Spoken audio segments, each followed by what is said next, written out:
આજનો વિરોધ હતો કે જે જાનવરો જે છે જે આટલો નિસ્વાર્થ તમને પ્રેમ આપે છે, કશું માંગતા તો છે નહીં.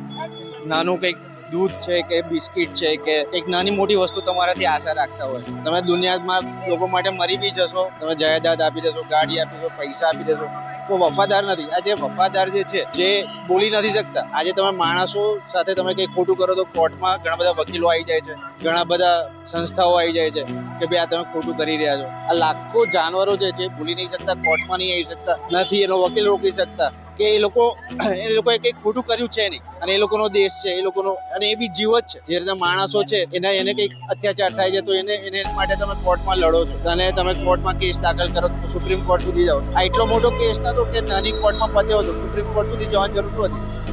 બસ આ જે થઈ રહ્યું છે જે જાનવરોને કે વિચાર બી આવી છે કે અત્યારે થઈ તો નથી રહ્યું કે એમને ઓર્ડર વિચાર્યો છે ને થશે શેલ્ટર, એવું વિચાર બી આવો. સુપ્રીમ કોર્ટનો જે મુદ્દાઓ છે એ બીજા બધા ઇગ્નોર કરીને એ લોકો જે સ્ટ્રીટ ડોગની પાછળ પડ્યા છે. જ્યારે હોય ત્યારે એ સ્ટ્રીટ ડોગ માટે કે સ્ટ્રીટ એનિમલ્સ માટે કોઈ સ્ટેપ લેતા નથી. અને જે એને નિર્ણય આપ્યો છે કે બધા સ્ટ્રીટ ડોગને લઈ અને ડમ્પ કરી દેવાના છે અને એના જે સ્ટેલાઇઝેશન કરાવવાના હોય છે એ કરતા નથી. એના બદલે આ બધું જે બીજા પ્રોગ્રામ્સ એને કરવા જોઈએ, એના બદલે આ ખોટો જે નિર્ણય લીધો છે એ માન્ય નથી.